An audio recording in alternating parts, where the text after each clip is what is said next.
Hey, what's up, everybody? It is Mr. Burden, and welcome to Personal Financial Planning.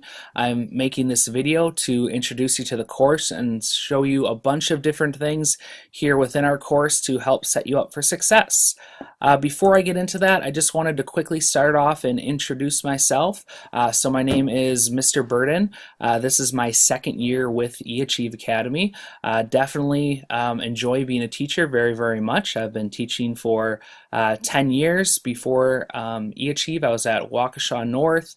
I was at Oak Creek High School for 6 years and Racine Horlick for 2 years.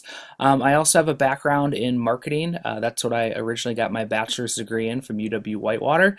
Before deciding that, the business world, the corporate world just wasn't quite for me. And so I went back to school to get my master's degree in teaching and really haven't looked back since. I really genuinely enjoy being a teacher.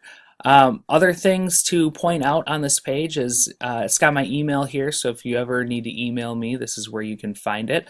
Email is typically the best way to reach me and ask me questions.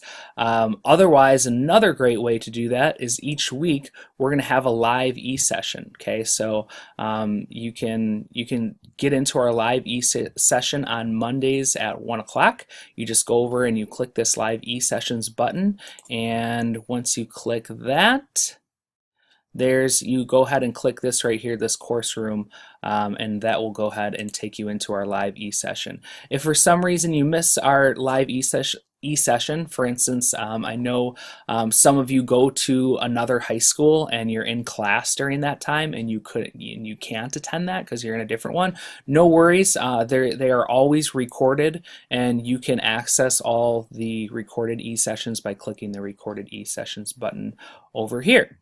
All right, let's jump into some course information stuff.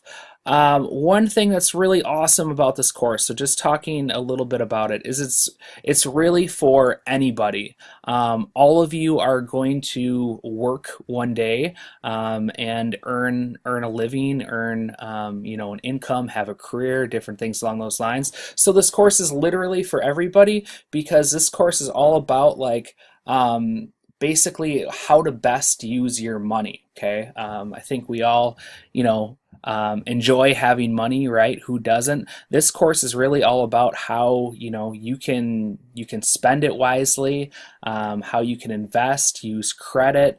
It's all about like banking, renting versus owning something like a car or a vehicle. We go to insurance, taxes, budgeting, all different sorts of things that these are all like real decisions that you're gonna have to make one day.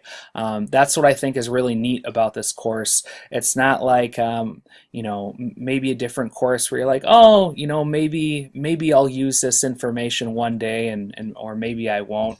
Like literally everything that you do in this course is going to be all about a decision that you go ahead and make one day. I will go ahead and jump into grading policies. So here are the learning targets for this course. We have 4 of them. 1, 2, 3, 4. You can go ahead and read those on your own. But what I will say about it is that each one of our assessments in the course is going to be matched up with these learning targets. So essentially what you want to do in this course to succeed is that you want to show me that that you understand each of these learning targets at an advanced, ideally level, proficient, etc. So there's 2 types of assessments in this class. There are formative assessments, which are colored in blue on the PACE chart.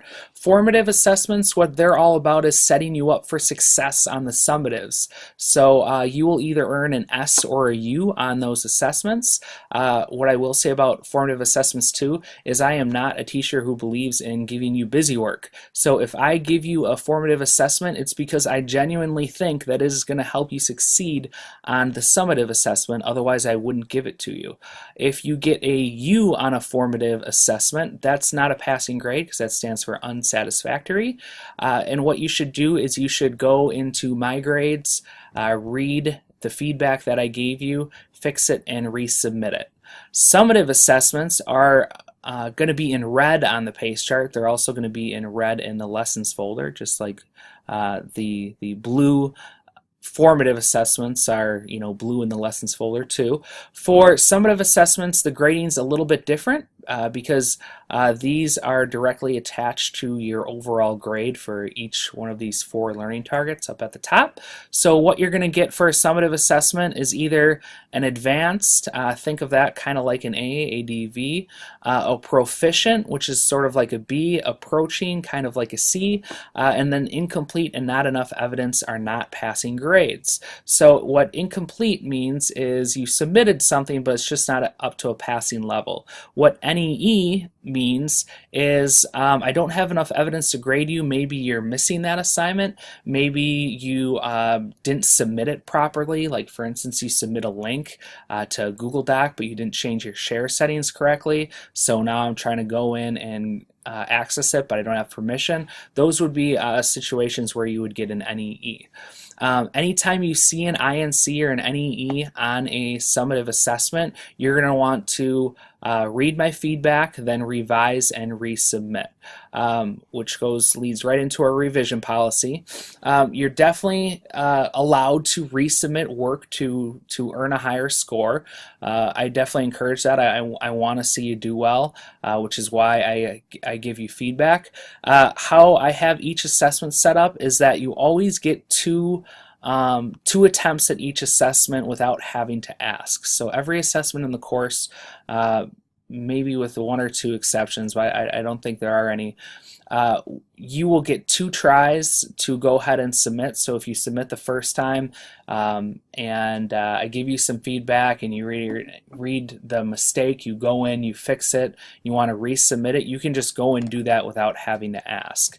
If you want a 3rd submission attempt, typically what I find that it works a little bit better at that point is if we try and solve what the issue is via email. So what'll happen is if you submit a 2nd attempt and still not up to, I grade it's not up to a passing level, you'll see in my feedback that I'll give you some information about like what you need to do to get this up to a passing level, and I will ask you to essentially email me and demonstrate to me that you have solved this issue before I give you a 3rd attempt. Sometimes I might give you like an additional, a small additional formative assessment to go ahead and show me that you understand the material. I just find that by the 3rd attempt it works a little bit better over email than us going back and forth in Blackboard. I do want to point out that as we approach the end of the semester during weeks 16, 17, and 18, don't expect resubmission opportunities. Those are really the only 3 weeks where you shouldn't expect that. And it really just has to do with the volume of work that eAchieve teachers get during that time. So advanced work, I would just say, just to sum this up, just go in and follow those rubrics the best you can. Use a lot of supporting details. Use a lot of examples when you're answering and responding to prompts. Really show me that you understand something, at a deep level. Use your own words. Those are all things that can help you get advanced work. What needs to be completed to pass the course is each of our learning targets have 7 summative assessments that are attached to it. To pass the course, you have to get an approaching or better. So approaching, proficient, advanced on 6 of the 7, and that's for all these. And that's not to guarantee an A. That's just to pass the course. So 6 of 7, you need to have passing grades on 6 of the 7 summative assessments. You do have to complete the final project, which is in week 18.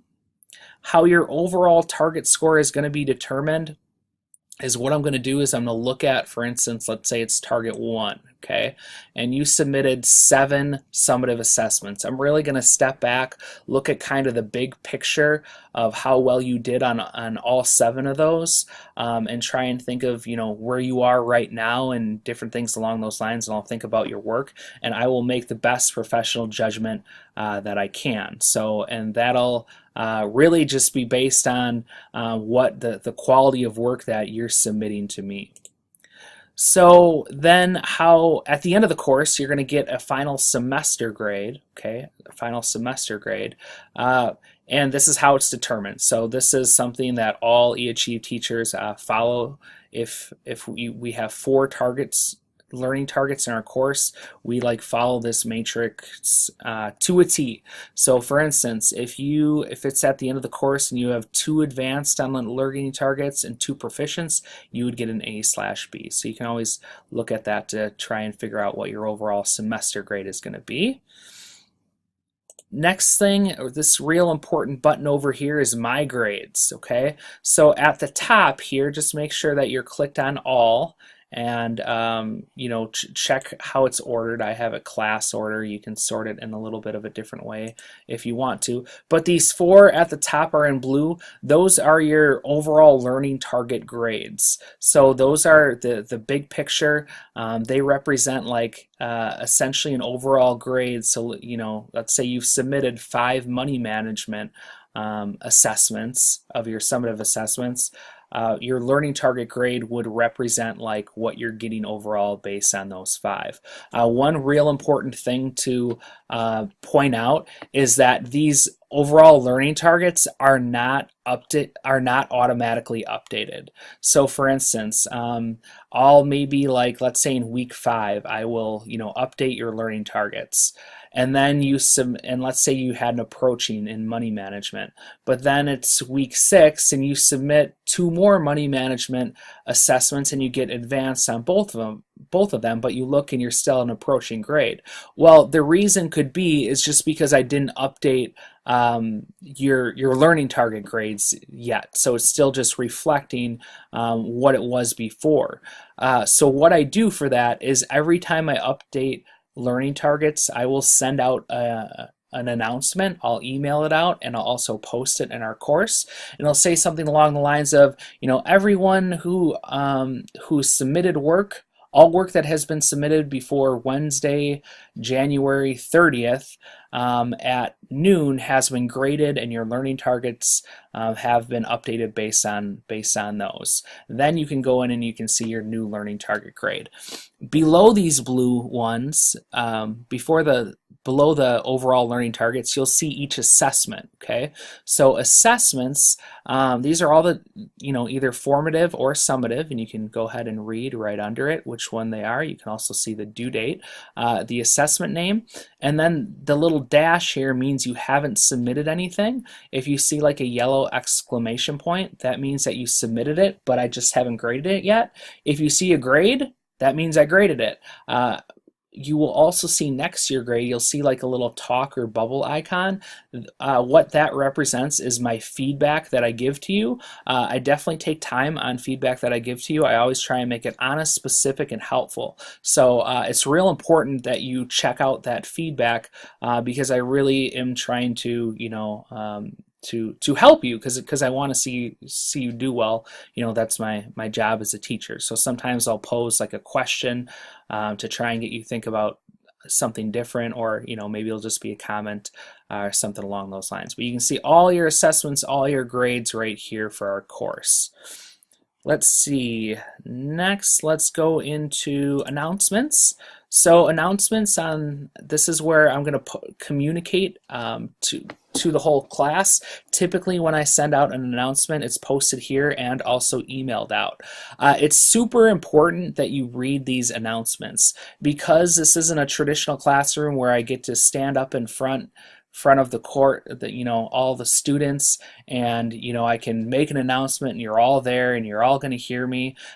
This is a huge mode of communication that I use to communicate important things to you about the course. So make sure that you are paying attention to these, that you read these. Oftentimes, if this is where I'll answer like major questions and definitely share any information that I think is going to come up and help you. So don't just like ignore these or delete these, because that'd be like you walking into a classroom and like not listening to anything that the teacher says and then expect to do well. It's important that you and I are communicating with one another, and this is one of the main ways that I can communicate to you to help you succeed in the course. Next, I'm going to jump up to the pace chart. So the pace chart, okay, this is the suggested pace for the course. This is also, so essentially for each week, they match up with the weekly lessons folder, which I will show you shortly here. But each week you are assigned different activities. This is kind of like an overall view of the main things that you have to do that week, so it gives you kind of a snapshot. It also, you'll see that our E-sessions are always going to be in green right here. They're always going to be at Monday at 1 o'clock. What you'll also see is, all your summative assessments. So those ones that your learning targets are based off of, those are going to be in red, and then the formatives will be in blue. You will also notice that little AR next to all formative and summative assessments. What that means is each Monday, I'm not sure when the first one gets sent off. It's in week 2 or week 3 or 4. It's one of those. You will get emailed, and I believe your parent or guardian will get emailed an activity report, and that'll essentially say like how up to date you are on the course, and will let you know like how many assessments you're missing and things along those lines. So that means that this activity, whether you did it or not, is going to show up on your activity report. What's next to that is the learning target. So T4, so this assessment goes with learning target 4. If I scroll down, you can see this one goes with number 1, and here's some more number 1, and we could go through this whole thing here, and you can go ahead and see that. But what is neat is, what you should notice is that the wording for each of the formative and the summative assessments matches up with exactly what you're going to see in the lesson folder. One kind of cool thing that I want to show you, since we're talking about pace charts, if you click on Student Resource Center, this new window will open up. There are a bunch of general things on here as far as how to do well with eAchieve courses. It'll also have your logins. So for instance, we're going to use a couple third-party websites. We're going to use Career Cruising at one point, and then we're going to use Everfi quite a bit. This is where you can find your login information. What's really cool with Pace Charts, and this is actually new this year, if you scroll down to Pace Charts Central, and you log in, you put in your username and your student ID, notice it says it's just your BB9 password minus your safe word. So don't put that safe word right at the end there. You just put your student ID number. If you log in, you'll get to this Pace Chart Central, where it will take, once you click on the link to your personal finance one, and you're all logged in, you can actually check these off, okay, as you complete them. And I can't remember if there's like a save button on there or it automatically saves. It probably says right in the directions here, but you can read that on your own. But yeah, it will actually save everything that you did, as long as you go in and you do that through Pace Chart Central. So you log in. So that's a really excellent way to stay organized and complete the course, is to save this electronic version of the Pace Chart and check things off as you go. So that's new this year. I think that's really neat. You could also always like bookmark this page. You could go, so you clicked on Pace Chart Central, you could go here. If you're using Chrome, you just put a little star here. You could even call it Pace Chart Central, have it show up in your bookmarks bar. You can see I have a bunch of different bookmarks right here. To get the bookmarks bar up, just click on these little 3 dots over here, go to bookmarks, make sure show bookmarks bar is on, and then you're just always 1 click away from that pace chart. So let's see. Next, I'll go into, I'm getting close to being done here, the lessons folder. So this is where you're going to find all your assessments, all your activities for each week. You can see that it's organized by week, and that each week's activities is going to match up with what you see on the pace charts. So let's just go into week 2 for an example. What I'm going to have is at the top, I'm just going to have kind of some 1, 2, 3, 4, 5, 6, in this case, 6 things that you need to go ahead and do, and then you'll kind of find out more details about each of those 6 things by scrolling down. You will also see that this one right here, so I'm in week 2, so that's why it says WO2, week 2. This is the summative assessment. You can tell it's summative because it's in red. You'll also notice that the rubric is at the bottom, so this is your assessment that you have to complete this week. So typically there are different ways that you can submit. This is a writing assignment. You can complete it in Word. You could also complete it in Google Docs as long as you have your share settings set to anyone with a link, and I'll show you how to kind of do that in another quick video. Or what you can do is you can submit things in the write submission box right here. So after you click the link, you go to write submission. This would also be a place where you would copy and paste your Google Doc link right in this write submission. This would also be a place, if you did on Microsoft Word and you saved your computer, you could go to browse my computer and you could find it that way. One thing I will mention is that I do check for plagiarism. We have being an online school, we have lots and lots of tools that check for that stuff. SafeAssign is one of them, but we have other online tools as well. So just don't do that. Essentially, it's very likely that I will catch it, given all the tools that I have at my disposal as an eAchieve teacher. It's not something that I enjoy doing. It's not like when I catch someone who's plagiarized something, I'm like, ooh, I can't wait to get that person. Really, for me, it's all about, I'm going to address it because I feel like I have to protect the integrity of this course and the integrity of your work. For instance, if I wasn't paying attention to that stuff, it wouldn't be fair to you if you're someone and you're going in here and you're working hard and you're doing all this work, and then someone else comes in and plagiarizes a bunch of things.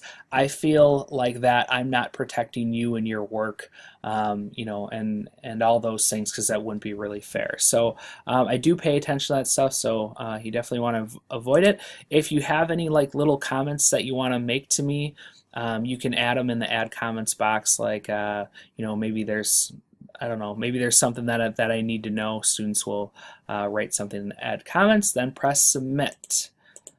Let's see, what else?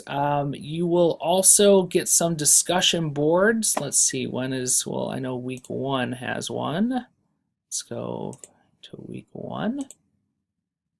One thing that you're going to notice with discussion boards is so you're not going to be able to read other people's posts until you make your post. Then you will be able to read to others. You will also need to respond to at least 2 other students with a professional, specific, and insightful comment. And once you respond to 2 others and you have a total of 3 posts, what happens is it gets flagged in my needs grading section. So as a teacher, you don't quite have this, but I have this thing that I can click on needs grading, and that's where everything goes. If I were to click on here, anything that a student has submitted, or if they've done a discussion board with 3 posts, your assignment will essentially show up there, and that's where I'm going to go ahead and grade it. So I think that's about it. I think I covered what I wanted to cover. Hopefully you found this video helpful, and thanks again for watching, and I'm excited to work with you this semester. Thanks. Bye.